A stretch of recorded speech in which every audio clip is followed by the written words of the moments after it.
আসসালামু আলাইকুম। সংবাদে আপনাদের সবাইকে স্বাগত জানাচ্ছি। আমি ফিরোজ তোহা। শুরুতেই সংবাদ শিরোনাম।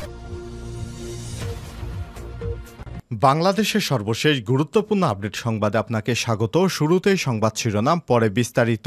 শুরুতেই জানিয়ে দিব, বৈষম্যবিরোধী ছাত্র আন্দোলনে বিএনপির ১১৭ জন এবং বাংলাদেশ জামাত ইসলামের ৮৭ জন নেতাকর্মী নিহত হয়েছেন। ইন্না লিল্লাহি ওয়া ইন্না ইলাইহি রাজিউন।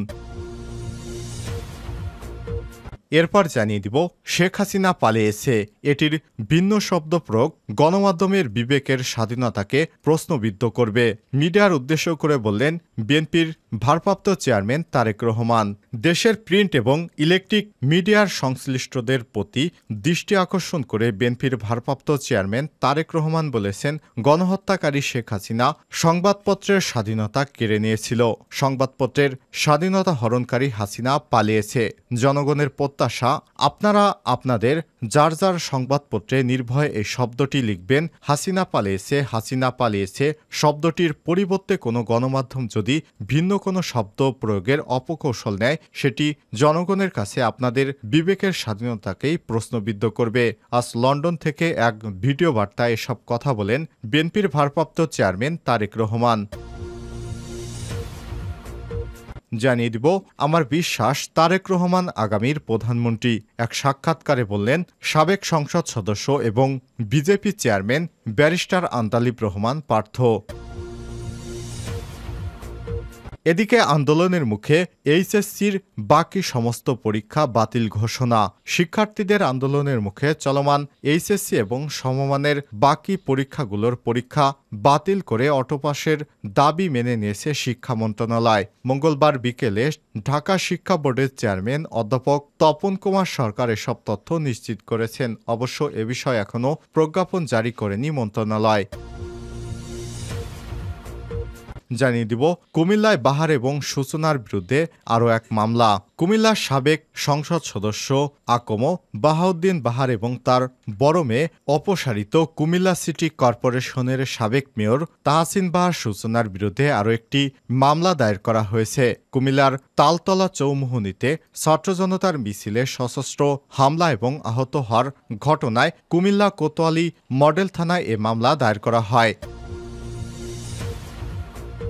এবং সর্বশেষ জানিয়ে দিব, আওয়ামী লীগ নেতা সাইদার হত্যা মামলায় ৯ জনের মৃত্যুদণ্ড, ৫ জনের যাবজ্জীবন। পাবনা পৌর আওয়ামী লীগের কার্যনির্বাহী কমিটির সদস্য এবং ব্যবসায়ী ঠিকাদার সাইদার মালিতা পঞ্চান্নকে হত্যা মামলায় ৯ জনকে মৃত্যুদণ্ড দিয়েছে আদালত। এছাড়াও ৫ আসামিকে যাবজ্জীবন সশ্রম কারাদণ্ড দেওয়া হয়েছে।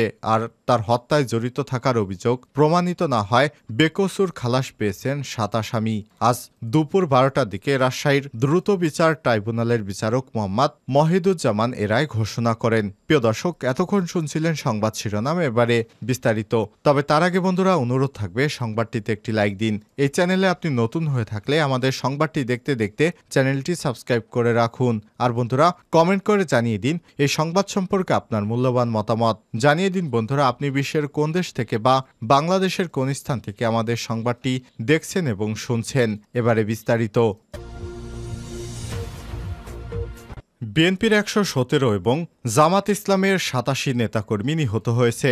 সম্প্রতি ছাত্র জনতার অভ্যুত্থানে সাবেক প্রধানমন্ত্রী শেখ হাসিনা দেশ ছেড়ে পালিয়ে ভারতে যান। এই আন্দোলনে বিএনপি এবং দলটির অঙ্গ সংগঠনের অন্তত ১১৭ নেতাকর্মী এবং জামাত ইসলাম ও ইসলামী ছাত্র শিবিরের ৮৭ নেতাকর্মী প্রাণ হারিয়েছেন বলে জানা গেছে। এছাড়াও অন্যান্য কয়েকটি রাজনৈতিক দলের নেতাকর্মীও জীবন দিয়েছেন। শেখ হাসিনার ১৫.৫ বছরের কর্তৃত্ববাদী শাসন উৎখাত এবং অভ্যুত্থানকে রাজনৈতিক রূপ না দিতে হতাহত নেতাকর্মীর তালিকা গোপন রাখার কৌশল নিয়েছে দলগুলো। অভ্যুত্থানের কৃতিত্ব নিয়ে অন্তর্বর্তীকালীন সরকারের নিয়ন্ত্রণে থাকা আন্দোলনের সূত্রপাতকারী ছাত্র জনতার সঙ্গে বিরোধে না জড়াতে এই কৌশল বলে জানা গেছে।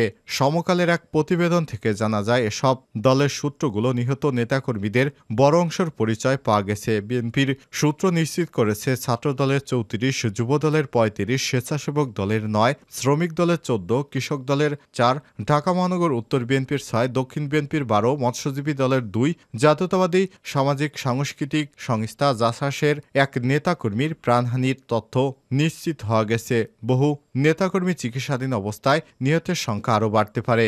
জামাত সূত্র থেকে জানা গেছে, শিবিরে নিহত নেতাকর্মীর সংখ্যা অন্তত 53। জামাতের 34 জনের প্রাণ গেছে। তীব্র আন্দোলনের প্রথম দিন গত 16 জুলাই শিবিরের 2 নেতা নিহত হন। 1 আগস্ট আওয়ামী লীগ সরকারের নির্বাহী আদেশে নিষিদ্ধ হওয়ার পর 4 ও 5 আগস্ট জামাত শিবিরের 60 জনের বেশি নিহত হয়েছেন, যদিও দলটির কেউ এ বিষয়ে আনুষ্ঠানিক বক্তব্য জানায়নি। বিএনপি এবং দলটির অঙ্গ সংগঠনের নিহত নেতাকর্মীর বেশিরভাগের প্রাণ গেছে 4 এবং 5 আগস্ট, যদিও সংখ্যা নিরূপণ করতে পারেনি দলটি। নুরুল হক নূরের নেতৃত্বাধীন গণ অধিকার পরিষদের 9 নেতাকর্মীর জীবন গেছে এই আন্দোলনে। সমকালের হিসাবে ছাত্র জনতার আন্দোলনে 223 জন নিহত হয়েছেন। জাতিসংঘের মানবাধিকার কমিশনের প্রাথমিক প্রতিবেদনে নিহতের সংখ্যা অন্তত 650 বলে জানা গেছে। সরকারি হাসপাতালগুলো থেকে 408 জনের লাশ পাওয়ার তথ্য জানিয়েছে। সদ্য সাবেক স্বরাষ্ট্র উপদেষ্টা ব্রিগেডিয়ার জেনারেল অবসরপ্রাপ্ত এম সাকাত হোসেন জানিয়েছে, নিহতের সংখ্যা হাজার ছাড়াতে পারে। মিডিয়ার উদ্দেশ্যে তারেক রহমানের বার্তা, হাসিনা পালিয়েছে, এটির ভিন্ন শব্দ প্রয়োগ গণমাধ্যমের বিবেকের স্বাধীনতাকে প্রশ্নবিদ্ধ করে। দেশের প্রিন্ট এবং ইলেকট্রিক মিডিয়ায় সংশ্লিষ্টদের প্রতি দৃষ্টি আকর্ষণ করে বিএনপির ভারপ্রাপ্ত চেয়ারম্যান তারেক রহমান বলেছেন, গণহত্যাকারী হাসিনা সংবাদপত্রের স্বাধীনতা কেড়ে নিয়েছিল। সংবাদপত্রের স্বাধীনতা হরণকারী হাসিনা পালিয়েছে। জনগণের প্রত্যাশা, আপনারা আপনাদের যার যার সংবাদপত্রের নির্ভয়ে এই শব্দটি লিখবেন, হাসিনা পালিয়েছে, হাসিনা পালিয়েছে। শব্দটির পরিবর্তে কোনো গণমাধ্যম যদি ভিন্ন কোনো শব্দ প্রয়োগের অপকৌশল নেন, সেটি জনগণের কাছে আপনাদের বিবেকের স্বাধীনতাকেই প্রশ্নবিদ্ধ করবে। মঙ্গলবার 20 আগস্ট লন্ডন থেকে এক ভিডিও বার্তায় সব কথা বলেন তারেক রহমান। তারেক রহমান আরও বলেন, আপনাদের প্রতি আহ্বান, গত 15 বছরে যারা গুম, খুন এবং অপহরণের শিকার হয়েছে, ছাত্র জনতার বিপ্লবের হাজারো মানুষে যারা শহীদ হয়েছেন, আহত হয়েছেন, তাদের এবং তাদের পরিবারের দুঃখ দুর্দশা নিয়ে বিশেষ অনুষ্ঠান প্রচার করুন। সাগররুনির হত্যা মামলার তদন্তের একযুগেও কেন শেষ হলো না, সে প্রশ্ন তুলুন। জনগণ আপনাদের কাছ থেকে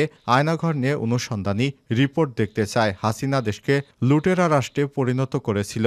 জনগণ দুর্নীতি সেসব চিত্র প্রতিবেদন সংবাদপত্রে দেখতে চায়। গণহত্যাকারী হাসিনা প্রতিবার কিভাবে জনগণের ভোট ডাকাতি করেছিল, গণমাধ্যমে প্রতিদিনের সেসব চিত্র তুলে ধরে বিশেষ অনুষ্ঠানে প্রচারের আহ্বান জানায়। গণমাধ্যমে হাসিনার অপকর্ম প্রেমবন্দী থাকলে ভবিষ্যতে আর কেউ হাসিনার মতো ভোট ডাকাতি, গণহত্যায় লিপ্ত হতে সাহস করবে না, যা গণতন্ত্রের ভিতকে মজবুত করবে এবং ক্ষমতাসীন স্বৈরাচারী আচরণ থেকে বিরত থাকতে বাধ্য করবে বলে মনে করেন তারেক রহমান। আমার বিশ্বাস, তারেক রহমান আগামীর প্রধানমন্ত্রী। ছাত্র জনতার অভ্যুত্থানে 5 আগস্ট প্রধানমন্ত্রীর পদ থেকে পদত্যাগ করে ভারতে পালিয়ে যান শেখ হাসিনা। সেই আন্দোলন শুরু থেকেই সোচ্চার ছিলেন বাংলাদেশের জাতীয় party BJP chairman barrister Andalib Rahman Partha. এই আন্দোলন ঘিরে কারাভোগ এবং রিমান্ডেও যেতে হয়েছে তাকে। পরে শেখ হাসিনার পতনের পরদিন 6 আগস্ট জামিন পান ব্যারিস্টার পার্থ। এদিন 8 আগস্ট নোবেলজয়ী অর্থনীতিবিদ ডক্টর মোহাম্মদ ইউনূসের নেতৃত্বাধীন অন্তর্বর্তী সরকার গঠিত হয়। বর্তমানে আওয়ামী লীগ সমর্থিত দলগুলো রাজনীতিতে সক্রিয় না থাকলেও বিএনপির সমর্থিত দলগুলো সক্রিয় রয়েছে। দেশের রাজনীতিতে সমসাময়িক ইস্যু নিয়ে যুগান্তরের সঙ্গে খোলামেলা কথা বলেছেন সাবেক সংসদ সদস্য BJP chairman barrister Andalib Rahman Partho. সাক্ষাৎকারটি নিয়েছে মানিক রায়হান বাপ্পি।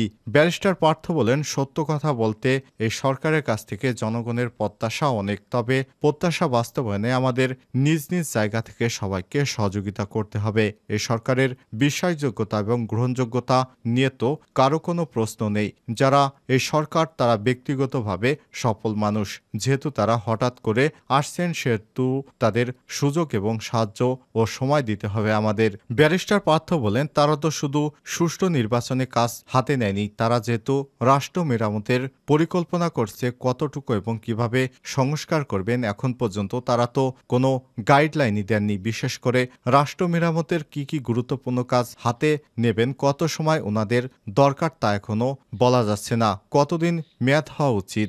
বিশেষ করে 17 বছর ধরে মানুষ ভোট দিতে পারেনি, এটা আমাদের তীব্র আকাঙ্ক্ষা।